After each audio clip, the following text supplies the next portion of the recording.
ಸಿಗುತ್ತೆ. ಆದ್ರೆ ಮೊದಲನೇ ಬಾರಿನೇ ಶಾಸಕರಾಗ್ತಕ್ಕಂಥ ಅವಕಾಶಗಳು ಸಿಕ್ತಂತ ಸಂದರ್ಭದಲ್ಲಿ ಸಾಕಷ್ಟು ಇತಿಹಾಸವನ್ನ ನಾವು ತೆಗೆದು ನೋಡಿದಂತ ಸಂದರ್ಭದಲ್ಲಿ, ಮೆಲುಕಾಕ್ದಂತ ಸಂದರ್ಭದಲ್ಲಿ ಬಹಳ ಜನ ಎಡವಿರ್ತಕ್ಕಂಥದ್ದನ್ನ ನಾವು ನೋಡಿದ್ದೇವೆ. ಹಾಗಾಗಿ ಕೃಷ್ಣ ನಾಯ್ಕರಿಗೆ ಈ ಸಂದರ್ಭದಲ್ಲಿ ಈ ಪಕ್ಷದ ಒಬ್ಬ ಯುವ ಕಾರ್ಯಕರ್ತನಾಗಿ ಒಂದು ವಿಷಯವನ್ನ ತಿಳಿಸ್ಲಿಕ್ಕೆ ಬಯಸ್ತೇನೆ. ಎಷ್ಟು ಪರೀಕ್ಷೆಗಳನ್ನ ಆ ಭಗವಂತ ಇರ್ಬೋದು ಅಥವಾ ಕ್ಷೇತ್ರದ ಜನತೆ ಇರ್ಬೋದು, ರಾಜ್ಯದ ಜನತೆ ನಮ್ಮನ್ನ ಎಷ್ಟು ಪರೀಕ್ಷೆಗೆ ದೂಡ್ತಾರೋ ಅಷ್ಟು ಬಹುಶಃ ಕಲ್ಲು ಶಿಲೆ ಆಗ್ತಕ್ಕಂಥದ್ದಕ್ಕೆ ಬಹುಶಃ ಮುಂದಿನ ದಿನಗಳಲ್ಲಿ ಆ ತಾಯಿ ಚಾಮುಂಡೇಶ್ವರಿಯ ಒಂದು ನಿರ್ಧಾರ, ಕೃಷ್ಣ ನಾಯಕರು ಇಂಥ ಒಂದು ಸರ್ಕಾರದಲ್ಲಿ ಶಾಸಕರಾಗೋದಕ್ಕಿಂತನೂ ಮುಂದೊಂದು ದಿನ NDA ಮಿತ್ರಕೂಟದ ಸರ್ಕಾರದಲ್ಲಿ ವಿಧಾನಸಭಾ ಮೆಟ್ಲತ್ತಬೇಕೇನೋ ಅಂತಕ್ಕಂಥದ್ದು ಅವ್ರ ಹಣೆನಲ್ಲಿ ಆ ತಾಯಿ ಚಾಮುಂಡೇಶ್ವರಿ ಕ್ಷೇತ್ರದ ಎಲ್ಲ ತಂದೆ ತಾಯಂದ್ರುಗಳು ತಾವೆಲ್ಲರೂ ನಿರ್ಧಾರ ಮಾಡಿದ್ದೀರಾ ಅಂತಕ್ಕಂಥದನ್ನ ಈ ಸಂದರ್ಭದಲ್ಲಿ ಪಕ್ಷದ ಕಾರ್ಯಕರ್ತನಾಗಿ ನಾನು ಒಂದು ನಂಬಿಕೆಯನ್ನ ಇಟ್ಕೊಂಡಿದ್ದೇನೆ. ಕಳೆದ ವರ್ಷ ಅಂದ್ರೆ ಹೊಸ ವರ್ಷಕ್ಕೆ ಕಾಲಿಟ್ಬಿಟ್ಟಿದೀವಿ. ಕಳೆದ ವರ್ಷ ಅಂದ್ರೆ ಏನು, ಒಂದು ವರ್ಷ ಆಗಿಲ್ಲ. ಬಹುಶಃ ಕೃಷ್ಣಣ್ಣ ಏನೋ ಒಂದು 6 ತಿಂಗಳು ಕಳೆದಿದೆಯೇನೋ ಅಂತ ಅನ್ಕೊಳ್ತೇನೆ. ಹುಲಿ ದಾಳಿಯ ಪ್ರಕರಣದಲ್ಲಿ ಸಾಕಷ್ಟು ತಾಲೂಕಿನ ಜನತೆ ಇವತ್ತು ತತ್ತರಿಸಿ ಹೋಗಿರ್ತಕ್ಕಂಥದ್ದನ್ನ ನಾವು ನೋಡ್ತಾ ಇದ್ದೇವೆ. ಸಾಕಷ್ಟು ಮನೆಗಳಿಗೆ ಹುಲಿ ದಾಳಿಯಾದಂತ ಸಾಕಷ್ಟು ಜನ ರೈತಾಪಿ ವರ್ಗಕ್ಕೆ ಬಹಳ ಗಂಭೀರವಾಗಿ ಗಾಯಗೊಂಡಂತ ಸಂದರ್ಭದಲ್ಲಿ ಕೃಷ್ಣ ನಾಯಕರು, ನಾನು ಪತ್ರಿಕೆಯಲ್ಲಿ ಆ ಮಾಹಿತಿಯನ್ನ ಪಡ್ಕೊಂಡು ಅವ್ರಿಗೆ ಕರೆದು ಕೂರಿಸಿ ಮಾತಾಡಿದಂತ ಸಂದರ್ಭದಲ್ಲಿ ಒಂದು ಕೃಷ್ಣ ನಾಯಕರೇ ಒಂದು ಸಮಯ ನಿಗದಿ ಮಾಡಿ ಯಾವ ರೈತ ಕುಟುಂಬಗಳಿಗೆ ಅವರ ಹೊಲ ಗದ್ದೆಗಳಲ್ಲಿ ಕೆಲಸ ಮಾಡಬೇಕಾದಂತ ಸಂದರ್ಭದಲ್ಲಿ ಆ ಪ್ರಾಣಿ ಜೊತೆಗೆ ಒಂದು ಸಂಘರ್ಷಕ್ಕೆ ಒಳಗಾದಂತ ರೈತರ ಮನೆಗಳಿಗೆ ಭೇಟಿ ಕೊಡ್ತಕ್ಕಂಥ ಒಂದು ಕಾರ್ಯಕ್ರಮವನ್ನು ನಿಗದಿ ಮಾಡಿ ನಾನು ಬರ್ತೇನೆ, ಇಡೀ ದಿನ ನಾನು ಕ್ಷೇತ್ರವನ್ನ ಪ್ರವಾಸವನ್ನ ಇಟ್ಕೊಳ್ತೇನೆ, ನನ್ನನ್ನು ಕರ್ಕೊಂಡೋಗಿ ಹೋಗೋಣ, ಜೊತೆಯಲ್ಲಿ ಸಾಂತ್ವನವನ್ನ ಹೇಳೋಣ, ಜೊತೆಯಲ್ಲಿ ಕೈಲಾದಷ್ಟು ಮಟ್ಟಿಗೆ ಕೃಷ್ಣ ನಾಯಕರು ಧನ ಸಹಾಯವನ್ನು ಮಾಡಿದ್ದಾರೆ. ಅದೇನು ದೊಡ್ಡ ವಿಚಾರ ಅಂತ ನಾನು ಹೇಳಲಿಕ್ಕಿಲ್ಲ, ಕಾರಣ ಇದು ಅವರ ಕರ್ತವ್ಯ, ನಮ್ಮೆಲ್ಲರ ಕರ್ತವ್ಯ. ಆದ್ರೆ ವಿಪರ್ಯಾಸ ಏನಪ್ಪಾ ಅಂದ್ರೆ ಬಹುಶಃ ಕಳೆದ ಒಂದು ದಶಕದಲ್ಲಿ ಇವತ್ತು ಹುಲಿ ದಾಳಿಯ ಹಾಗೂ ಆನೆ ದಾಳಿಯ ಮಾನವ ಮತ್ತೆ ವನ್ಯ ಜೀವಿಗಳ ಒಂದು ಸಂಘರ್ಷದ ಆ ಪ್ರಕರಣದಲ್ಲಿ ಹೆಚ್ಚು ಕಮ್ಮಿ ರಾಜ್ಯದಲ್ಲಿ 161 ಜನ ಬಲಿಯಾಗಿದ್ದಾರೆ. ಒಂದು ದಶಕದಲ್ಲಿ ಇದು ಅತ್ಯಂತ ಗರಿಷ್ಠ ಮಟ್ಟಕ್ಕೆ ಹೋಗಿ ತಲುಪಿದೆ ಅಂತಕ್ಕಂಥದ್ದಾದ್ರೆ ರಾಜ್ಯ ಸರ್ಕಾರದ ಅರಣ್ಯ ಮಂತ್ರಿಗಳು ಯಾವ ರೀತಿ ಅವರ ಕೆಲಸವನ್ನ ನಿರ್ವಹಣೆ ಮಾಡ್ತಾ ಇದ್ದಾರೆ ಅಂತಕ್ಕಂಥದ್ದು ಬಹುಶಃ ಇದಕ್ಕಿಂತ ದೊಡ್ಡ ಉದಾಹರಣೆ ಇನ್ನೊಂದು ಸಿಕ್ಲಿಕ್ಕಿಲ್ಲ. ಮತ್ತೊಂದು ಕಡೆ ಕಳೆದ 3 ವರ್ಷದಲ್ಲಿ ಇಡೀ ಮೈಸೂರು ಜಿಲ್ಲೆಯಾದ್ಯಂತ ಹುಲಿಗಳು ಹತ್ತತ್ರ 21 ಹುಲಿಗಳು ಇವತ್ತು ಜನ ವಾಸವಾಗಿರ್ತಕ್ಕಂಥ ಪ್ರದೇಶಗಳಲ್ಲಿ ಬಂದು ಜನರಿಗೆ ಪ್ರತಿನಿತ್ಯವೂ ಕೂಡ ಒಂದು ಆತಂಕದ ಒಂದು ಪರಿಸ್ಥಿತಿಗಳನ್ನ ನಿರ್ಮಾಣ ಆಗಿರ್ತಕ್ಕಂಥದ್ದನ್ನ ನಾವು ಇಡೀ ರಾಜ್ಯದಲ್ಲಿ ಏನ್ ನೋಡ್ತಾ ಇದ್ದೇವೆ. ಮೈಸೂರು ಜಿಲ್ಲೆ ಇರ್ಬೋದು, ಅದರಲ್ಲೂ HD ಕೋಟೆಯಲ್ಲಿ ಮೈಸೂರು ಜಿಲ್ಲೆಯಲ್ಲಿ ಸಾಕಷ್ಟು ಜನ ಇವತ್ತು 25ಕ್ಕೂ ಹೆಚ್ಚು ರೈತಾಪಿ ವರ್ಗ, ಅದರಲ್ಲಿ ಯುವಕರು ಕೂಡ 5 ಜನ ಇವತ್ತು ಈ ಒಂದು ಪ್ರಕರಣದಲ್ಲಿ ಪ್ರಾಣ ಕಳ್ಕೊಂಡಿರ್ತಕ್ಕಂಥದ್ದನ್ನ ನಾವು ನೋಡಬಹುದು. ಇವೆಲ್ಲವನ್ನ ಸರಿಪಡಿಸಬೇಕಾಗಿರ್ತಕ್ಕಂಥ ಜವಾಬ್ದಾರಿ ಮತ್ತೆ ಹೊಣೆಗಾರಿಕೆ ಸರ್ಕಾರದ ಮೇಲೆ ಮತ್ತೆ ಸರ್ಕಾರದ ಅರಣ್ಯ ಮಂತ್ರಿಗಳ ಮೇಲೆ ಏನಿದೆ. ಆದ್ರೆ ವಿಪರ್ಯಾಸ ಇವತ್ತು ಆನೆಗಳು ಬರ್ತವೆ. ಆನೆಗಳು ಬಂದಂತ ಸಂದರ್ಭದಲ್ಲಿ ಇವತ್ತು ನೀವು ರೈಲ್ವೆ ಫೆನ್ಸಿಂಗ್ಗಳನ್ನ ನಿರ್ಮಾಣ ಮಾಡಬೇಕಾಗ್ತದೆ. ರೈಲ್ವೆ ಫೆನ್ಸಿಂಗ್ ಅನ್ನ ನಿರ್ಮಾಣ ಮಾಡಿದ್ರೆ ಮಾತ್ರ ಇವತ್ತು ಆನೆಗಳನ್ನಾಗ್ಲಿ ಹುಲಿಗಳನ್ನಾಗ್ಲಿ ಯಾವುದೇ ಪ್ರಾಣಿಗಳು ಇವತ್ತು ಜನ ವಾಸವಾಗಿರ್ತಕ್ಕಂಥ ಪ್ರದೇಶಕ್ಕೆ ಬರ್ತಕ್ಕಂಥದಕ್ಕೆ ತಡೆಗಟ್ಟತಕ್ಕಂಥದಕ್ಕೆ ಇರುವಂತದಕ್ಕೆ ನಮಗೆ ಒಂದೇ ಅವಕಾಶ. ಆದ್ರೆ ಇಲ್ಲಿಯವರೆಗೂ ಕೂಡ ಅದು ಯಾವ ಒಂದು ಕಾರ್ಯಕ್ರಮಗಳನ್ನ ಮಾಡ್ತಕ್ಕಂಥದಕ್ಕೆ ಈ ಸರ್ಕಾರ ಆಗ್ಲಿ ಸರ್ಕಾರದಲ್ಲಿ ಇರ್ತಕ್ಕಂಥ ಮಂತ್ರಿಗಳಾಗಿ ಇಲ್ಲಿಯವರೆಗೂ ಕೂಡ ಯಾವುದೇ ದಿಟ್ಟವಾದಂತ ಹೆಜ್ಜೆಗಳನ್ನ ಇಟ್ಟಿಲ್ಲ. ಇವೆಲ್ಲವನ್ನ ನೋಡ್ತಾ ಸನ್ಮಾನ್ಯ ಕುಮಾರಣ್ಣ ಅವರು ಇವತ್ತೇನು ಕೇಂದ್ರದಲ್ಲಿ ಕೂತಿದ್ದಾರೆ, ಒಂದ್ ಮಾತಿನ ನಿಮ್ಗೆ ತಿಳಿಸ್ಲಿಕ್ಕೆ ಬಯಸ್ತೇನೆ. ಪರಿಸರ ಮತ್ತೆ ಅರಣ್ಯ ಕೇಂದ್ರದ ಮಂತ್ರಿಗಳು ಭೂಪೇಂದ್ರ ಯಾದವ್ ಅವ್ರನ್ನ ಸನ್ಮಾನ್ಯ ಕುಮಾರಣ್ಣ ಅವರು ಇತ್ತೀಚಿನ ದಿನಗಳಲ್ಲಷ್ಟೇ ಪ್ರಕರಣಗಳು ಯಾವಾಗ ಬಹಳ ದೊಡ್ಡ ಮಟ್ಟದಲ್ಲಿ ಬೆಳಕಿಗೆ ಬಂತು, ಆ ಸಂದರ್ಭದಲ್ಲಿ ಸನ್ಮಾನ್ಯ ಕುಮಾರಣ್ಣವರು ನಾನು ಕೇವಲ ಉಕ್ಕು ಮತ್ತೆ ಬೃಹತ್ ಕೈಗಾರಿಕೆ ಸಚಿವರು ಅಂತಕ್ಕಂಥದ್ದು ಇವತ್ತು ಅವ್ರ ಮನಸ್ಸಲ್ಲಿಟ್ಟು ಕೆಲಸ ಮಾಡ್ತಾ ಇಲ್ಲ. ನಮ್ಮ ರಾಜ್ಯದ ರೈತರಿಗೆ ಯಾವುದೇ ಒಂದು ಸಂದರ್ಭದಲ್ಲಿ ಅಥವಾ ನಮ್ಮ ರಾಜ್ಯದ ಜನತೆಗೆ, ಯಾವುದೇ ವರ್ಗದ ಜನತೆಗೆ ಸಮಸ್ಯೆ ಉಂಟಾದಂತ ಸಂದರ್ಭದಲ್ಲಿ ಕನ್ನಡ ನಾಡಿನ ಹೆಮ್ಮೆಯ ಪುತ್ರ ಸನ್ಮಾನ್ಯ ಕುಮಾರಣ್ಣ ಅವರು ಇರ್ತಾರೆ ಅಂತಕ್ಕಂಥದನ್ನ ಭೂಪೇಂದ್ರ ಯಾದವ್ ಅವ್ರನ್ನ ಭೇಟಿ ಮಾಡಿ ಹೇಗಾದ್ರೂ ಮಾಡಿ ಇದಕ್ಕೆ ಒಂದು ಶಾಶ್ವತವಾದಂತ ಒಂದು ಪರಿಹಾರವನ್ನ ಕಲ್ಪಿಸಿಕೊಡ್ಬೇಕು ಅಂತಕ್ಕಂಥ ನಿಟ್ಟಿನಲ್ಲಿ ಚರ್ಚೆಯನ್ನ ಮಾಡುವ ಮೂಲಕ ಭೂಪೇಂದ್ರ ಯಾದವ್ ಅವರು ಕೇಂದ್ರದ ಅರಣ್ಯ ಸಚಿವರೇನಿದ್ದಾರೆ ಅಧಿಕಾರಿಗಳಿಗೆ ಒಂದು ವರದಿಯನ್ನ ಕೊಡಿ ಅಂತಕ್ಕಂಥದನ್ನ ತಾಕೀತು ಮಾಡುವ ಮೂಲಕ ಇನ್ನು ಕೂಡ ಪಾರ್ಲಿಮೆಂಟ್ 3ನೇ ತಾರೀಕುವರೆಗೂ ನಡೀತಾ ಇದೆ. ಈ ಪಾರ್ಲಿಮೆಂಟ್ ಒಳಗಡೆ ಇದಕ್ಕೆ ಯಾವುದಾದ್ರೂ ರೀತಿ ಏನೊಂದು ಪರಿಹಾರವನ್ನ ಕಂಡುಕೊಡ್ತಕ್ಕಂಥದ್ದಕ್ಕೆ ಸಾಧ್ಯವೋ ಒಂದು ವರದಿಯನ್ನ ನನಗೆ ಆನ್ ಟೇಬಲ್ ತೆಗೆದುಕೊಂಡು ಬಂದು ಕೊಡಿ ಅಂತಕ್ಕಂಥ ಆದೇಶವನ್ನ ಪರಿಸರ ಮತ್ತು ಅರಣ್ಯ ಇಲಾಖೆಯ ಮಂತ್ರಿಗಳು ಭೂಪೇಂದ್ರ ಯಾದವ್ ಅವರು ಇವತ್ತು ಒಂದು ಮಾತನ್ನ ಸನ್ಮಾನ್ಯ ಕುಮಾರಣ್ಣ ಅವರಿಗೆ ಕೊಟ್ಟಿದ್ದಾರೆ. ದಯಮಾಡಿ ನಿಮ್ ಗಮನದಲ್ಲಿ ಇರಲಿ. ಜೊತೆಯಲ್ಲಿ ಇವತ್ತು ಒಂದ್ ಕಡೆ ಹುಲಿ ದಾಳಿ, ಮತ್ತೊಂದ್ ಕಡೆ ಇವತ್ತು ತಾರಕ ಜಲಾಶಯ ಏನಿದೆ ಆ ಜಲಾಶಯ ಕಾಲುವೆಗಳನ್ನ ಆಧುನೀಕರಣ ಮಾಡ್ತಕ್ಕಂಥದಕ್ಕೆ 88 ಕೋಟಿ ರೂಪಾಯಿಯಷ್ಟು ಹಣವನ್ನ ಬಿಡುಗಡೆ ಮಾಡಬೇಕು ಅಂತಕ್ಕಂಥ ಪ್ರಸ್ತಾವನೆ ಇವತ್ತು ಈ ರಾಜ್ಯ ಸರ್ಕಾರದ ಮುಂದೆ ಇಟ್ಟರೂ ಕೂಡ ರಾಜ್ಯ ಸರ್ಕಾರ ಇತ್ತೀಚಿನ ದಿನಗಳಲ್ಲಿ ಬಡ್ಜೆಟ್ ಅನ್ನ ಮಂಡಿಸ್ತಾರೆ. ಆ ಬಡ್ಜೆಟ್ ನಲ್ಲಿ 88 ಕೋಟಿ ರೂಪಾಯಿ ಇವತ್ತು ಕಾಲುವೆಗಳ ಆಧುನೀಕರಣಕ್ಕೆ ಕೊಡಬೇಕಾದಂತ ಹಣವನ್ನ ಇವತ್ತು ಕೊಡ್ಲಿಕ್ಕೆ ಸಾಧ್ಯ ಆಗಿಲ್ಲ.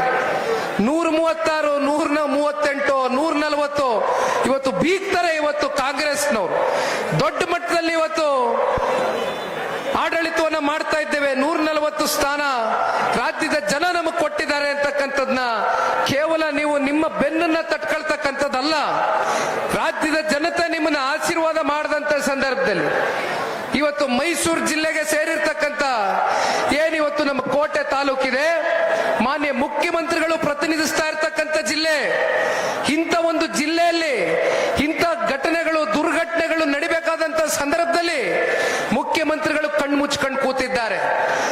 ಇದಕ್ಕೆ ಇನ್ನೊಂದು ವಿಪರ್ಯಾಸ ಏನಪ್ಪಾ ಅಂದ್ರೆ, ಇತ್ತೀಚಿನ ದಿನಗಳಲ್ಲಿ ತಾವೆಲ್ಲ ಪತ್ರಿಕೆಗಳಲ್ಲಿ ಓದಿದಿರಿ ಅಂತ ನಾನು ಅನ್ಕೊಂಡಿದ್ದೀನಿ. ಕೇರಳದಲ್ಲಿ ಒಂದು ಭೂಕುಸಿತ ಆಗತ್ತೆ. ಭೂಕುಸಿತ ಆಗಿ ಸಾಕಷ್ಟು ಜನ ಪಾಪ ಅಲ್ಲಿ ಜನರ ಜೀವನ ಅಸ್ತವ್ಯಸ್ತ ಆಗದಂತದ್ದನ್ನ ನಾವು ನೋಡಿದ್ದೇವೆ. ಅವ್ರ ಮೇಲೆ ನಮಗೆ ಅನುಕಂಪ ಇದೆ. ಆದ್ರೆ ಇಲ್ಲಿ ಜನಕ್ಕೆ ನೀವು ಪರಿಹಾರವನ್ನ ಘೋಷಣೆ ಮಾಡಿದಿರಾ. ಅಲ್ಲೆಲ್ಲೋ ಅತಿವೃಷ್ಟಿಯಾಗಿ ಬೀದರ್ನಲ್ಲಿ, ಯಾದಗಿರಿನಲ್ಲಿ, ಕಲಬುರಗಿನಲ್ಲಿ ರೈತರು ಬೀದಿಗೆ ಬರ್ತಾರೆ. ಅಂತ ರೈತರ ಬಗ್ಗೆ ನಿಮ್ಗೆ ಕಾಳಜಿ ಇಲ್ಲ, ಅಂತ ರೈತರ ಬಗ್ಗೆ ನಿಮ್ಗೆ ಚಿಂತೆ ಇಲ್ಲ. ಪರಿಹಾರ ಘೋಷಣೆ ಮಾಡೋದು ಬಿಟ್ಟು ಅಲ್ಲಿ ಅಥವಾ ಇಲ್ಲಿ ಹುಲಿ ದಾಳಿ ಪ್ರಕರಣದಲ್ಲಿ ಇವತ್ಯಾರು ಪಾಪ ನಮ್ಮ ರೈತಾಪಿ ವರ್ಗಕ್ಕೆ ಹೊಲಗದ್ದೆಗಳಲ್ಲಿ ಕೆಲಸ ಮಾಡ್ತಕ್ಕಂಥ ಅಮಾಯಕರಿಗೆ ಹುಲಿ ದಾಳಿ ಮಾಡಿ ಆ ಗಾಯ ಆಗಿರ್ತಕ್ಕಂಥ ಅವೆಲ್ಲ ನೋಡ್ಬಿಟ್ರೆ ಕಣ್ಣಾರೆ ನಿಜಕ್ಕೂ ಮನುಷ್ಯತ್ವ ಅಂತಕ್ಕಂಥವ್ರು ಇರ್ತಕ್ಕಂಥವ್ರು ಯಾರೇ ಆ ಕುರ್ಚಿಯಲ್ಲಿ ಕೂತಿದ್ರು ಕೂಡ ದೊಡ್ಡ ಮಟ್ಟದಲ್ಲಿ ಪರಿಹಾರವನ್ನ ಕೊಡಬೇಕಾಗಿತ್ತು. ಮತ್ತೆ ಮುಂದೊಂದು ದಿನ ಇಂಥ ಘಟನೆಗಳಾಗದೇ ಇರತಕ್ಕಂಥ ನಿಟ್ಟಿನಲ್ಲಿ ಮಾನ್ಯ ಮುಖ್ಯಮಂತ್ರಿಗಳು ಹೆಜ್ಜೆ ಇಡಬೇಕಾಗಿತ್ತು. ಆದ್ರೆ ವಿಪರ್ಯಾಸ, ಕೇರಳದಲ್ಲಾದಂತ ಭೂಕುಸಿತಕ್ಕೆ 10 ಕೋಟಿ ರೂಪಾಯಿ ಘೋಷಣೆ ಮಾಡಿದ್ದಾರೆ ಮಾನ್ಯ ಮುಖ್ಯಮಂತ್ರಿಗಳು. ಎಷ್ಟು? 10 ಕೋಟಿ ರೂಪಾಯಿ. ಅದೇ ನಮ್ಮ ರಾಜ್ಯಕ್ಕೆ ಒಂದು ಪಿಡುಗಾಸಿಲ್ಲ. ರೈತರ ಕಷ್ಟ ಅಲ್ಲವ್ರೆ, 3,000ಕ್ಕೂ ಹೆಚ್ಚು ರೈತರು ಆತ್ಮಹತ್ಯೆ ಮಾಡ್ಕೊಂಡವ್ರೆ. 1 ರೂಪಾಯಿ ಕೊಡಕ್ಕೆ ಈ ಸರ್ಕಾರದ ಹತ್ರ ದುಡ್ಡಿಲ್ಲ ಅಂತಾರೆ. ಇನ್ನೊಂದ್ ಕಡೆ ಗಂಗಾ ಕಲ್ಯಾಣ ಯೋಜನೆ, ನಿಮ್ಮ ಬೋರ್ವೆಲ್ಗಳು ಕೊರೆಸ್ತಕ್ಕಂಥದಕ್ಕೆ ಗಂಗಾ ಕಲ್ಯಾಣ ಯೋಜನೆ ಅಡಿ ಇವತ್ತು ಬಹಳ ಜನ ಇವತ್ತು ಬಂದು ನಿಂತಿದ್ದೇನೆ. ಇವತ್ತು ಈ ಕ್ಷೇತ್ರದಲ್ಲಿ ಇರ್ತಕ್ಕಂಥವ್ರು ಎಲ್ಲ ಸರ್ವ ಜನಾಂಗವೂ ಕೂಡ ಈ ಕ್ಷೇತ್ರದಲ್ಲಿ ನೆಲೆಸಿದ್ದೀರಿ. ಅದರಲ್ಲೂ ವಿಶೇಷವಾಗಿ ಪರಿಶಿಷ್ಟ ಜಾತಿ, ಪರಿಶಿಷ್ಟ ವರ್ಗದ ಜನತೆ ಅತಿ ಹೆಚ್ಚು ಕೋಟೆ ಕ್ಷೇತ್ರದಲ್ಲಿ ಇರ್ತಕ್ಕಂಥದ್ದು ನಮ್ಮೆಲ್ಲರಿಗೂ ಗೊತ್ತಿರ್ತಕ್ಕಂಥ ವಿಚಾರ. ಆದ್ರೆ ಯಾವ ಒಬ್ಬ ದಲಿತ ರೈತನಿಗೆ ಗಂಗಾ ಕಲ್ಯಾಣ ಯೋಜನೆ ಅಡಿ ಸರ್ಕಾರದ ಕಡೆಯಿಂದ ಬೋರ್ವೆಲ್ಗಳನ್ನ ಕೊಡಬೇಕಾಗಿತ್ತು. ಯಾವ ಬೋರ್ವೆಲ್ಗಳು ಇವತ್ತು ಇಡೀ ರಾಜ್ಯದಲ್ಲಿ ಈ ಸರ್ಕಾರಗಳ ಕೈಲಿ ಕೊಡ್ಲಿಕ್ಕೆ ಆಗ್ತಾ ಇಲ್ಲ. ಸಂಪೂರ್ಣವಾಗಿ ರೈತರ ವಿಚಾರದಲ್ಲಿ ಇವತ್ತು ವಿಫಲರಾಗಿದ್ದಾರೆ. ಮತ್ತೊಂದು ಕಡೆ ಟಿಸಿಗಳು ಸುಟ್ಟೋಗದೆ ಆ ಟಿಸಿಗಳ ಕನೆಕ್ಷನ್ ಕೊಡಿಸ್ತಕ್ಕಂಥದಕ್ಕೆ ಸನ್ಮಾನ್ಯ ಕುಮಾರಣ್ಣ ಅವರ ಕಾಲದಲ್ಲಿ ಕೇವಲ 15,000 ರೂಪಾಯಿ ಒಂದು TC ಕನೆಕ್ಷನ್ಗೆ, ಕೇವಲ 15,000. ಇವತ್ತು ಎಷ್ಟು ಹೋಗದಪ್ಪ TC ಕನೆಕ್ಷನ್? 3 ಲಕ್ಷ ರೂಪಾಯಿ ಒಂದು TC ಕನೆಕ್ಷನ್, 3 ಲಕ್ಷ ರೂಪಾಯಿ. ರೈತ 3 ಲಕ್ಷ ರೂಪಾಯಿ ಕೊಟ್ಟು TC ಕನೆಕ್ಷನ್ ಹಾಕಿ ಆ ಬೆಳೆ ಬೆಳೆದು ಕೊನೆಗೆ ಮಳೆ ಧಾರಾಕಾರವಾಗಿ ಸುರಿದೋ ಅಥವಾ ಮಳೆನೇ ಆಗದಿರ ಅತಿವೃಷ್ಟಿನೋ ಅನಾವೃಷ್ಟಿನೋ ಕಾಣ್ತಕ್ಕಂತ ರೈತನ ಬಾಳನ್ನ ಎಷ್ಟರ ಮಟ್ಟಿಗೆ ಈ ಸರ್ಕಾರ ನಿಮ್ ಜೊತೆಯಲ್ಲಿದ್ದೀನಿ ಅಂತಕ್ಕಂಥ ಆತ್ಮವಿಶ್ವಾಸವನ್ನ ಮೂಡಿಸಿದ್ದಾರೆ. ಎಷ್ಟು ಸಲ ಕಳೆದ 3 ವರ್ಷದಲ್ಲಿ ರೈತರಿಗೆ ಆಗಿರ್ತಕ್ಕಂಥ ಅನ್ಯಾಯದ ಅರ್ಥಕೊಂಡು ಇವತ್ತು ಈ ರಾಜ್ಯ ಸರ್ಕಾರ ನಡ್ಕೊಂಡಿದ್ದಾರೆ. ರೈತರ ಜೊತೆ ನಾವಿದ್ದೇವೆ ಅಂತಕ್ಕಂಥದ್ದು ಇವೆಲ್ಲ ಬಹುಶಃ ಇವತ್ತು ಹೇಳ್ತಾ ಹೋದ್ರೆ ಬಹಳ ಹಲವಾರು ವಿಚಾರಗಳಿದೆ ನಮ್ಮ ಕಣ್ಮುಂದೆ. ಇವತ್ತು ನಾನು ಹೇಳ್ತಕ್ಕಂಥದ್ದು ಇಷ್ಟೇ ಅಣ್ಣ. ಇವತ್ತು ಸಮಯ ಬಹಳ 3 ಗಂಟೆ ಆಗೋಯ್ತು. ಯಾಕೆಂದ್ರೆ ಜಿಲ್ಲೆಯಿಂದ ಬಹಳ ಜನ ಸಚಿವರು, ಮಾಜಿ ಸಚಿವರು ಮಾನ್ಯ ಸಾರಾ ಮಹೇಶ್ ಅಣ್ಣ ಅವರು ಬಂದಿದ್ದಾರೆ. ಅವರು ಕೂಡ ಹೆಚ್ಚು ಮಾತಾಡೋದಕ್ಕೆ ಸಮಯ ಆಗಲಿಲ್ಲ. ಮತ್ತೆ ಹುಣಸೂರು ವಿಧಾನಸಭಾ ಕ್ಷೇತ್ರದ ಶಾಸಕರು ನನ್ನ ಆತ್ಮೀಯ ಗೆಳೆಯ ಹರೀಶ್ ಗೌಡರು ಬಂದಿದ್ದಾರೆ. ಅವರು ಕೂಡ ಹೆಚ್ಚಾಗಿ ಮಾತಾಡ್ಲಿಕ್ಕೆ ಆಗ್ಲಿಲ್ಲ.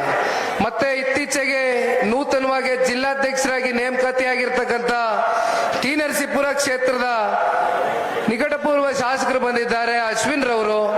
ಅವರು ಕೂಡ ಇವತ್ತು ಮಾತಾಡೋದಕ್ಕೆ ಅವಕಾಶ ಸಿಕ್ಕಿಲ್ಲ. ಬಹಳ ಜನ ಮಂಜೇಗೌಡರು, MLC ಮಂಜೇಗೌಡರು, ಮತ್ತೆ ನಮ್ಮ ಪಿರಿಯಾಪಟ್ಟಣ ಕ್ಷೇತ್ರದ ಮತ್ತೊಬ್ರು ಮಾಜಿ ಶಾಸಕರು ಮಾದೇವಣ್ಣ ಅವರು ಸೇರಿದಂತೆ SBM ಮಂಜೂರ್ ಅವರು ಬಹಳ ಜನ ಇವತ್ತು ಮಾತಾಡ್ಲಿಕ್ಕಿತ್ತು. ಆದ್ರೆ ಇವತ್ತು ಈ ಒಂದು ಕಾರ್ಯಕ್ರಮವನ್ನ ನೋಡಿದಂತ ಸಂದರ್ಭದಲ್ಲಿ ಏನು ಬಹಳಷ್ಟು ಬಾರಿ ಕಾರ್ಯಕ್ರಮ ಕಳೆದ ಒಂದು 20-25 ದಿನದಲ್ಲಿ ಒಂದು 3-4 ಬಾರಿ ಸಮಯ ಬದಲಾವಣೆ ಆಗೋಗಿದೆ.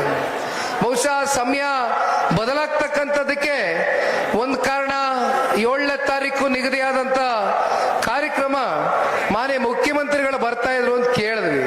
ಮಾನ್ಯ ಮುಖ್ಯಮಂತ್ರಿಗಳು ಬರ್ಬೇಕಾದ್ರೆ ಮತ್ತೆ ಯಾಕೆ ಅವತ್ತು ಕಾರ್ಯಕ್ರಮ ಮಾಡಬೇಕು, ಸುಮ್ಮನೆ ಮತ್ತೆ ಬೇರೆ ಬೇರೆ ರೀತಿ ಸಮಸ್ಯೆ ಉಂಟಾಗೋದು ಬೇಡ, ಮುಖ್ಯಮಂತ್ರಿಗಳು ಬಂದಾಗ ಒಂದು ಗೌರವ ಕೊಡಬೇಕು, ಇನ್ನೊಂದಿನ ಯಾವತ್ತಾದ್ರೂ ಕಾರ್ಯಕ್ರಮ ಮಾಡಿ ಅಂತ ಕೃಷ್ಣ ನಾಯಕರಿಗೆ ಹೇಳಿದ್ವು. ಕೃಷ್ಣ ನಾಯಕರು ಬಹುಶಃ ಇವತ್ತಿನ ಈ ಕಾರ್ಯಕ್ರಮದ ನೇತೃತ್ವವನ್ನ ವಹಿಸಿ ಅವರ ಜೊತೆಯಲ್ಲಿ ಇರ್ತಕ್ಕಂಥ ಈ ತಾಲೂಕಿನ ಎಲ್ಲ ಜನತಾದಳ ಪಕ್ಷದ ಪ್ರಾಮಾಣಿಕ ಮುಖಂಡರುಗಳು, ಕಾರ್ಯಕರ್ತರ ಒಂದು ಸಹಕಾರದಿಂದ ಬಹಳ ಯಶಸ್ವಿಗೊಳಿಸಿದ್ದೀರಿ. ಬಹುಶಃ ನಿಮಗೆ ಸಾಕಷ್ಟು ಕಾರ್ಯಕ್ರಮವನ್ನ ಎಲ್ಲೋ ಒಂದು ಕಡೆ ಯಶಸ್ವಿಯಾಗಿ ಆಗಬಾರದು ಅಂತಕ್ಕಂಥ ಒಂದು ವರ್ಗ, ಕಣ್ಣು ಕಾಣದೇ ಇರತಕ್ಕಂಥ ವರ್ಗ ಕೆಲಸ ಮಾಡಿದ್ರು ಕೂಡ ಅವೆಲ್ಲವನ್ನ ಮೆಟ್ ನಿಂತು ಇವತ್ತು ಈ ಕಾರ್ಯಕ್ರಮವನ್ನ ಯಶಸ್ವಿಗೊಳಿಸಿದಿರಿ. ಆ ತಾಯಿ ಚಾಮುಂಡೇಶ್ವರಿಯ ಒಂದು ಆಶೀರ್ವಾದ ಇವತ್ತು ನಮ್ಮ ಜನತಾದಳ ಪಕ್ಷದ ಕ್ಷೇತ್ರದ ಕಾರ್ಯಕರ್ತರ ಮೇಲಿರಲಿ, ಕ್ಷೇತ್ರದ ಜನತೆಯ ಮೇಲಿರಲಿ. ಮತ್ತೆ ಪೊಲೀಸ್ ಅಧಿಕಾರಿಗಳು ಕೂಡ ಇವತ್ತು ಈ ಕಾರ್ಯಕ್ರಮವನ್ನ ಯಶಸ್ವಿಗೊಳಿಸ್ತಕ್ಕಂಥ ನಿಟ್ಟಿನಲ್ಲಿ ಅವರು ಕೂಡ ಸಹಕಾರವನ್ನ ಕೊಟ್ಟಿದ್ದಾರೆ. ಇನ್ನೊಂದು 2-3 ಅಂಶಗಳನ್ನ ಪ್ರಸ್ತಾಪ ಮಾಡಿ ನನ್ನ ಭಾಷಣಕ್ಕೆ ವಿದಾಯ ಕೊಡ್ತೇನೆ. ಕಾರಣ ಸಮಯ ಆಗೋಗಿದೆ, 3 ಗಂಟೆ ಆಗಿದೆ. ಹೇಳ್ತೀನಿ.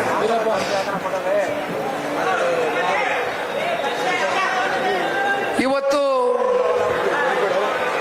ಕಳೆದ ಹಲವಾರು ತಿಂಗಳುಗಳಿಂದ ರಾಜ್ಯಾದ್ಯಂತ ಹಳೆ ಮೈಸೂರು ಪ್ರಾಂತ್ಯ ಅಷ್ಟೇ ಅಲ್ದಿರ ಉತ್ತರ ಕರ್ನಾಟಕ, ಕಿತ್ತೂರು ಕರ್ನಾಟಕ, ಮಧ್ಯ ಕರ್ನಾಟಕ ಜೊತೆಯಲ್ಲಿ ಉತ್ತರ ಕನ್ನಡ ಸೇರಿದಂತೆ ಎಲ್ಲಾ ಜಿಲ್ಲೆಗಳಲ್ಲೂ ಕೂಡ ಪ್ರವಾಸವನ್ನ ಕೈಗೆತ್ಕೊಂಡಿದ್ವು. ಪ್ರವಾಸದ ಸಂದರ್ಭದಲ್ಲಿ ಒಂದು ನಮ್ಮ ಕಣ್ಮುಂದೆ ಬಂದಂತ ವಿಚಾರ ಏನಪ್ಪಾ ಅಂದ್ರೆ, ಇವತ್ತಿನ ಈ ರಾಜ್ಯ ಸರ್ಕಾರದ ಯಾವ ರೀತಿ ಆಡಳಿತ ಯಂತ್ರದಲ್ಲಿ ಒಂದು ಕುಸಿತವನ್ನ ನೋಡ್ತಾ ಇದ್ದೇವೆ, ಯಾವ ರೀತಿ ವೈಫಲ್ಯತೆಗಳು, ಭ್ರಷ್ಟಾಚಾರಗಳು, ಹಗರಣ ಪ್ರತಿನಿತ್ಯ ತಾಂಡವವಾಡ್ತಾ ಇರ್ತಕ್ಕಂಥದ್ದನ್ನ ನೋಡ್ತಾ ಇದ್ದಾರೆ ಈ ನಾಡಿನ ಜನತೆ. ಬಹುಶಃ ಇವತ್ತು ನಾನು ಕೋಟೆಗೆ ಕಾಲಿಟ್ಟಂತ ಸಂದರ್ಭದಲ್ಲಿ ಚುನಾವಣೆ, ಸಾರ್ವತ್ರಿಕ ವಿಧಾನಸಭಾ ಚುನಾವಣೆ ಇನ್ನೂ 2 ವರ್ಷ ಇದೆ. ಆದ್ರೆ ಈಗಲೇ ಚುನಾವಣೆಯ ಒಂದು ಕಾವುಗೆ ಬಹುಶಃ ರಾಜ್ಯದ ಜನತೆಯ ಒಂದು ಮನಸ್ಥಿತಿ ಬಂದ್ಬಿಟ್ಟಿದೆಯೇನೋ ಅಂತಕ್ಕಂಥದ್ದು ನನಗೆ ಆ ಒಂದು ಭಾವನೆ ಬಂತು. ಕಾರಣ ರಾಜ್ಯದಲ್ಲಿ ಎಲ್ಲಾದ್ರೂ ಕೂಡ ಮಾಡಿಸ್ಬೇಕು ಅಂತಕ್ಕಂಥದ್ದು ಈ ರಾಜ್ಯದ ಜನತೆ ನಿರ್ಧಾರ ಮಾಡ್ತಕ್ಕಂಥ ದಿನ ಬಹಳ ದೂರ ಇಲ್ಲ.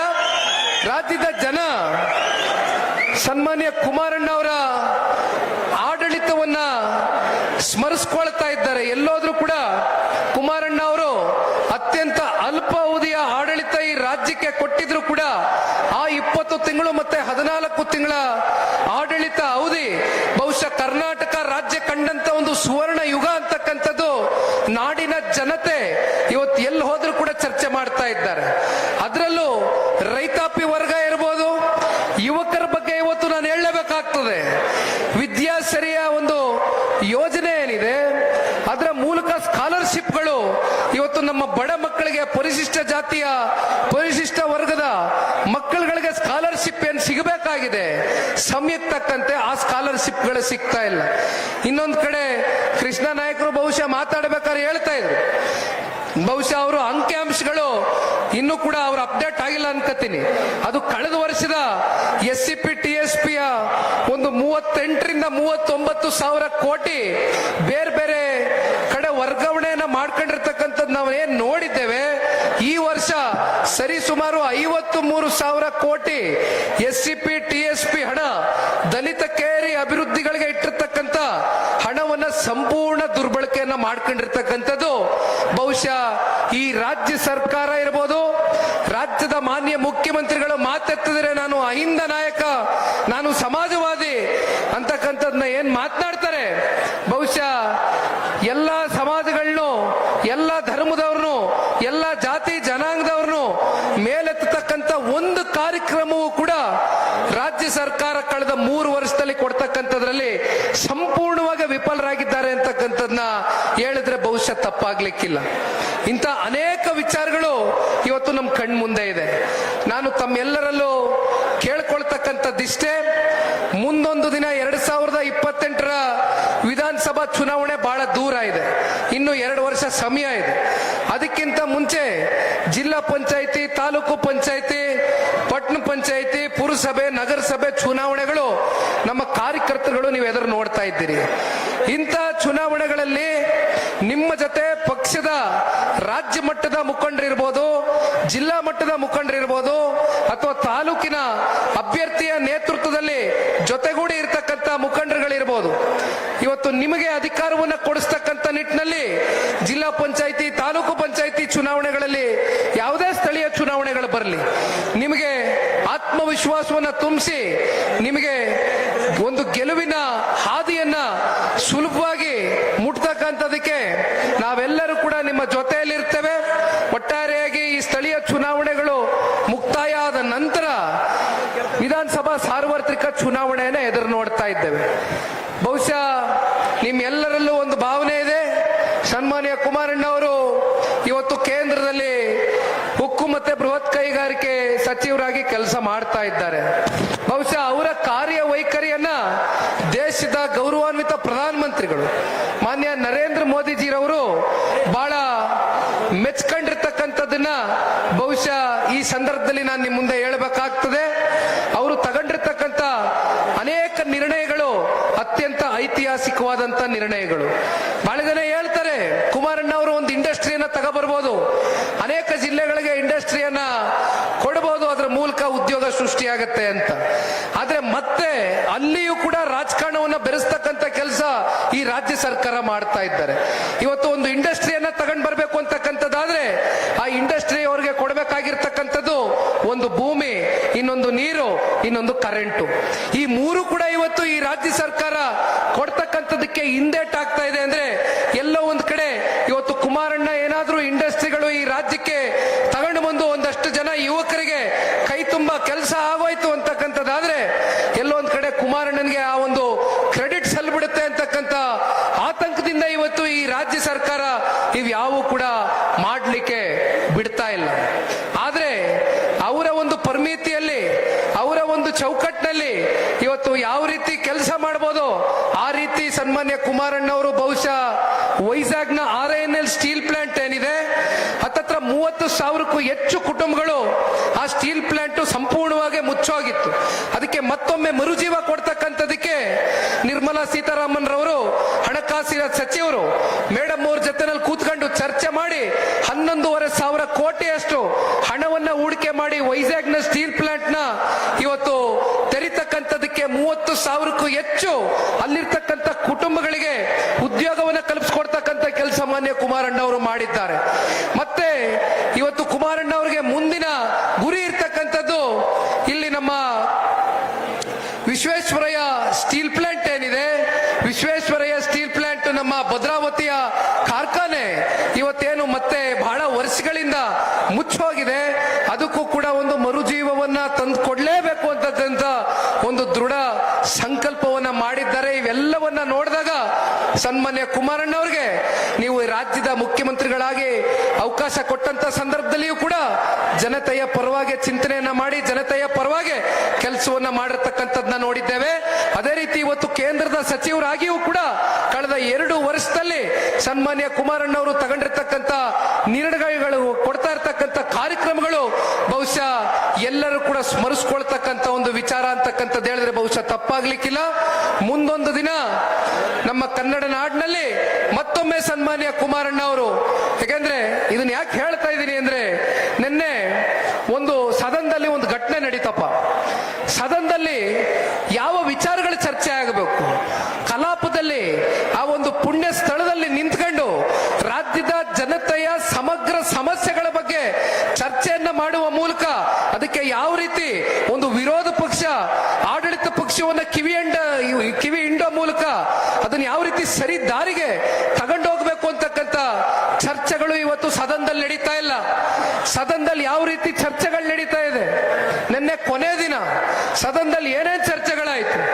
ನಿಜಕ್ಕೂ ಇದೆಲ್ಲ ನಮ್ಮ ರಾಜ್ಯದ ಇತಿಹಾಸದಲ್ಲಿ ಇಂಥ ಚರ್ಚೆಗಳು ಹಿಂದೆಂದೂ ಕೂಡ ನಡೆದಿಲ್ಲ. ಇಂಥ ಸಂದರ್ಭದಲ್ಲಿ ಯಾವುದೋ ನಮ್ಮ ಸಾಮಾಜಿಕ ಜಾಲತಾಣದ ಒಂದಷ್ಟು ಅಭಿಮಾನಿಗಳು ಒಂದಷ್ಟು ವಿಡಿಯೋನ ಹಾಕಿದ್ರು. ಹಿಂದಿನ ಕುಮಾರಣ್ಣ ಅವರ ಕಾಲ್ಗಡದಲ್ಲಿ ಅವರು ಮುಖ್ಯಮಂತ್ರಿಗಳಾಗಿಯೋ ಅಥವಾ ವಿರೋಧ ಪಕ್ಷದ ಸ್ಥಾನದಲ್ಲಿ ಕೂತು ಕೆಲಸ ಮಾಡಿದಂತ ಸಂದರ್ಭದಲ್ಲಿ ಯಾವ ರೀತಿ ಒಂದು ವಿಚಾರಗಳನ್ನ ಮುಂದಿಟ್ಟು ಕುಮಾರಣ್ಣ ಅವರು ಚರ್ಚೆ ಮಾಡ್ತಾ ಇದ್ರು ಅಂತಕ್ಕಂಥದನ್ನ ನಿನ್ನೆ ಒಂದು 5 ನಿಮಿಷ ಯಾರೋ ಒಂದು ಸಾಮಾಜಿಕ ಜಾಲತಾಣಗಳಲ್ಲಿ ಒಂದು ವಿಡಿಯೋವನ್ನು ಹಾಕಿದ್ರು. ಇದೆಲ್ಲ ನೋಡಿದಾಗ ಮತ್ತೆ ಈ ರಾಜ್ಯಕ್ಕೆ ಕುಮಾರಣ್ಣ ಅವರ ಅನಿವಾರ್ಯತೆ ಹೆಚ್ಚಿದೆ. ಕುಮಾರಣ್ಣ ಅವರು ಮತ್ತೆ ಈ ರಾಜ್ಯಕ್ಕೆ ಪ್ರವೇಶವನ್ನ ಮಾಡಬೇಕು ಅಂತಕ್ಕಂಥದ್ದು ಇದು ಜನತಾದಳ ಪಕ್ಷದ ನಾಯಕರದಾಗ್ಲಿ, ಮುಖಂಡರದಾಗ್ಲಿ, ಕಾರ್ಯಕರ್ತರದಾಗ್ಲಿ ಅಷ್ಟೇ ಭಾವನೆ ಅಲ್ಲ. ಇದು ರಾಜ್ಯದ ಉದ್ದಗಲಕ್ಕೂ ಕೂಡ ರಾಜ್ಯದ 7.5 ಕೋಟಿ ಕನ್ನಡಿಗರು ಮತ್ತೊಮ್ಮೆ ಸನ್ಮಾನ್ಯ ಕುಮಾರಣ್ಣ ಅವರು ಈ ರಾಜ್ಯಕ್ಕೆ ಬರಬೇಕು. ಮುಂದೊಂದು ದಿನ 28ಕ್ಕೆ ಅವರ ನಾಯಕತ್ವದಡಿ ಜನತಾದಳ ಪಕ್ಷ ಮುಂದಿನ ಸಾರ್ವತ್ರಿಕ ವಿಧಾನಸಭಾ ಚುನಾವಣೆಯನ್ನು ಎದುರಿಸ್ತಕ್ಕಂಥದಕ್ಕೆ ಎಲ್ಲಾ ರೀತಿಯಾದಂತ ಸಂಘಟನೆಯಲ್ಲಿ ಒಂದು ಇಚ್ಛಾಶಕ್ತಿ ಇಟ್ಕೊಂಡು ಪಕ್ಷದ ಕಾರ್ಯಕರ್ತರು ಹೆಜ್ಜೆಯನ್ನು ಹಾಕಬೇಕು ಅಂತಕ್ಕಂಥದ್ದನ್ನ ಈ ಸಂದರ್ಭದಲ್ಲಿ ಹೇಳ್ತಾ, ಮತ್ತೆ ಕೊನೆಯದಾಗೆ ಸದಸ್ಯತ್ವ ನೋಂದಣಿಯ ಕಾರ್ಯಕ್ರಮ ಈಗಾಗಲೇ ಬಹಳ ಯಶಸ್ವಿಯಾಗಿ ಇಡೀ ರಾಜ್ಯದಲ್ಲಿ ಸಾಗುತ್ತಾ ಇದೆ. ಬಹಳ ಯಶಸ್ವಿಯಾದಂತ ಒಂದು ಗುರಿಯನ್ನ ಮುಟ್ಕೊಂಡಿದ್ದೇವೆ ಈಗಾಗಲೇ. ಈಗ ದಯಮಾಡಿ ಕೃಷ್ಣ ನಾಯ್ಕರಿಗೂ ನಾನು ಕೇಳ್ತಕ್ಕಂಥದ್ದು, ಎಲ್ಲರನ್ನು ಕೂಡ ಬಹಳ ಜನ ಪಕ್ಷದ ಅಭಿಮಾನಿಗಳಿದ್ದಾರೆ, ಪಕ್ಷವನ್ನ ಪ್ರೀತಿಸ್ತಕ್ಕಂಥ ವರ್ಗ ಇದ್ದಾರೆ. ಅವರೆಲ್ಲರನ್ನು ಕೂಡ ಸದಸ್ಯತ್ವ ನೋಂದಣಿಯಲ್ಲಿ ಸಕ್ರಿಯ ಸದಸ್ಯರಾಗಿ ಮಾಡ್ತಕ್ಕಂಥದಕ್ಕೆ ನೀವು ಇಂದಿನಿಂದನೇ ಕಾರ್ಯೋನ್ಮುಖರಾಗಿ ಪಕ್ಷದ ಮುಖಂಡರು, ಕಾರ್ಯಕರ್ತರು, ಕೃಷ್ಣ ನಾಯ್ಕರ ಒಂದು ನೇತೃತ್ವದಲ್ಲಿ ತಾವೆಲ್ಲರೂ ಕೂಡ ಹಳ್ಳಿಗಳಿಗೆ ಹೋಗಿ ಸದಸ್ಯತ್ವ ನೋಂದಣಿಯನ್ನ ಮಾಡುವ ಮೂಲಕ ಪಕ್ಷ ಸಂಘಟನೆಗೆ ಮತ್ತೆ ಇನ್ನು ಹೆಚ್ಚಿನ ವೇಗ ಮತ್ತೆ ಶಕ್ತಿಯನ್ನ ತಂದುಕೊಡ್ಬೇಕು ಅಂತಕ್ಕಂಥದ್ದು ಈ ಸಂದರ್ಭದಲ್ಲಿ ಈ ಪಕ್ಷದ ಒಬ್ಬ ಯುವ ಕಾರ್ಯಕರ್ತನಾಗಿ ನಿಮ್ಗೆ ಕೈ ಜೋಡಿಸಿ ಮನವಿಯನ್ನ ಮಾಡ್ತೇನೆ. ಮತ್ತೊಮ್ಮೆ ಮಾಧ್ಯಮದ ಸ್ನೇಹಿತರು, ಪೊಲೀಸ್ನ ಎಲ್ಲ ಸಿಬ್ಬಂದಿ ವರ್ಗ ಎಲ್ಲರಿಗೂ ಕೂಡ ಇವತ್ತಿನ ಈ ಕಾರ್ಯಕ್ರಮದ ಯಶಸ್ಸಿಗೆ ಪಾತ್ರಧಾರರಾಗಿರ್ತಕ್ಕಂಥ ವಿಶೇಷವಾಗಿ ಮತ್ತೊಮ್ಮೆ ಕೃಷ್ಣ ನಾಯಕರಿಗೆ, ಕಾರ್ಯಕರ್ತ ಬಂಧುಗಳಿಗೆ ಎಲ್ಲರಿಗೂ ವಂದಿಸಿ ನನ್ನ 2 ಮಾತಿಗೆ ವಿರಾಮವನ್ನ ಕೊಡ್ತೇನೆ. ಜೈ ಹಿಂದ್, ಜೈ ಕರ್ನಾಟಕ ಮಾತೆ, ಜೈ JDS. ಧನ್ಯವಾದ. ಕಾರ್ಯಕ್ರಮವನ್ನ ಕುರಿತು ಮಾತನಾಡಿದಂತಹ JDS ಯುವ ಘಟಕದ ರಾಜ್ಯಾಧ್ಯಕ್ಷರಾದ ಶ್ರೀಯುತ ನಿಖಿಲ್ ಕುಮಾರಸ್ವಾಮಿ ಸರ್ ಅವರಿಗೆ ನಿಮ್ಮೆಲ್ಲರ ಪರವಾಗಿ, HD ಕೋಟೆಯ ಮಹಾಜನತೆಯ ಪರವಾಗಿ ಅವರಿಗೆ ತುಂಬು ಹೃದಯದ ವಂದನೆಗಳು ಹಾಗೂ ಧನ್ಯವಾದಗಳನ್ನು ತಿಳಿಸ್ತಾ ಇದ್ದೇನೆ. ಅಂತಕ್ಕಂಥದ್ದು ಈ ಸಂದರ್ಭದಲ್ಲಿ ಕೈ ಜೋಡಿಸಿ ಮನವಿ ಮಾಡ್ತೀನಿ. ಆಯ್ತು, ಒಳ್ಳೆದಾಗಿ. ಮರಾಠಿ ಹುಡುಗ ನಿಖಿಲ್ ಅಂತ ಮಾತಾಡ್ತೀರಾ? ಮಾತಾಡಿ.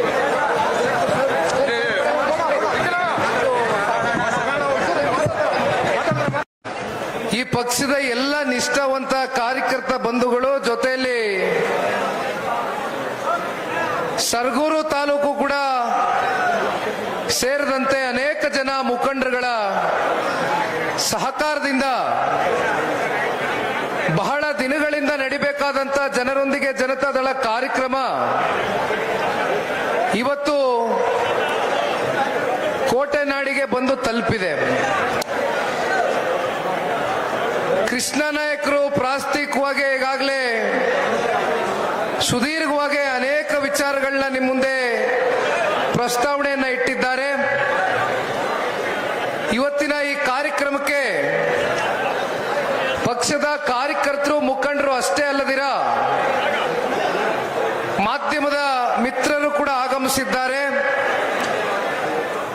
ಜೊತೆಯಲ್ಲಿ ಬಹುಮುಖ್ಯವಾಗಿ ಈ ಕ್ಷೇತ್ರದ ಎಲ್ಲ ತಂದೆ ತಾಯಂದಿರುಗಳು, ಅಣ್ಣ ತಮ್ಮಂದರು, ಅಕ್ಕ ತಂಗಿಯರು HD ಕೋಟೆಗೂ ಹಾಗೂ ಸನ್ಮಾನ್ಯ ದೇವೇಗೌಡರು ಸಾಹೇಬರ ಕುಟುಂಬಕ್ಕೂ ಒಂದು ಭಾವನಾತ್ಮಕ ಮತ್ತೆ ಒಂದು ಅವಿನಾಭಾವ ಸಂಬಂಧ ಅಂದ್ರೆ ಬಹುಶಃ ತಪ್ಪಾಗ್ಲಿಕ್ಕಿಲ್ಲ.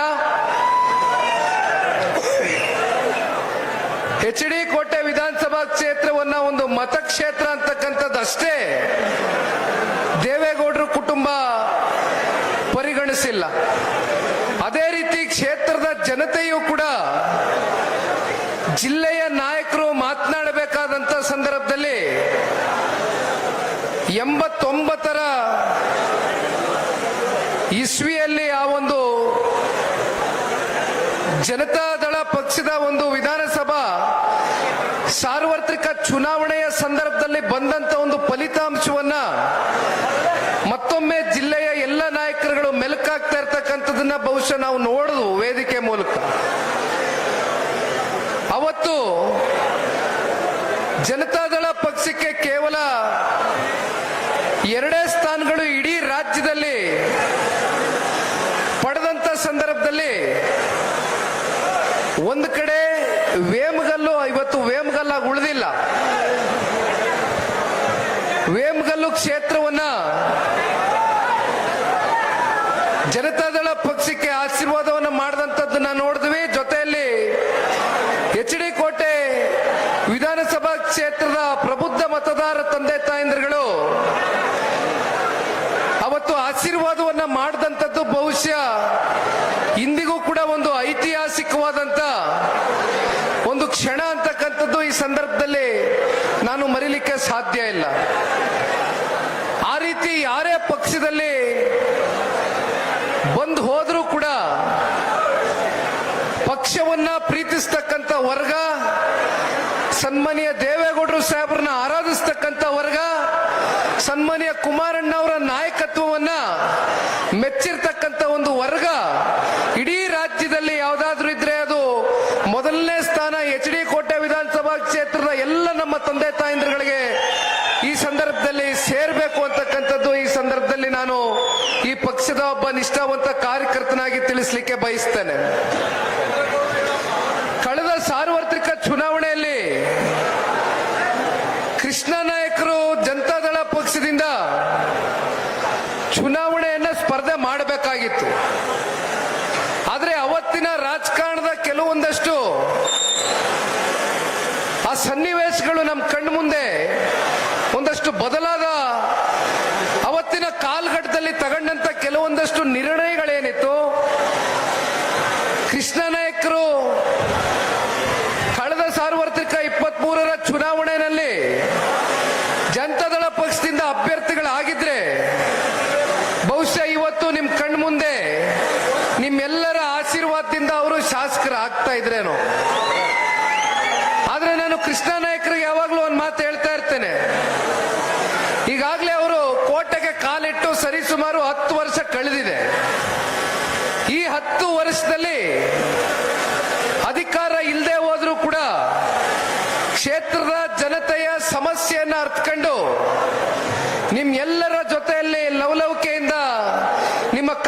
ಸುಖಗಳಲ್ಲಿ ನಾನು ಕೂಡ ಒಬ್ಬ ಪಾಲ್ದಾರನಾಗಿ ನಿಮ್ಮ ಕುಟುಂಬದ ಒಬ್ಬ ಸದಸ್ಯನಾಗಿ ಇರಬೇಕು ಅಂತಕ್ಕಂಥ ಅಚಲವಾದಂತ ಒಂದು ತೀರ್ಮಾನವನ್ನು ತೆಗೆದುಕೊಂಡು ಒಂದು ಸಂಕಲ್ಪವನ್ನು ತೊಟ್ಟಿ ಇವತ್ತು ಅವ್ರು ಮಾತಾಡಬೇಕಾದ್ರೆ ಹೇಳ್ತಾ ಇದ್ರು.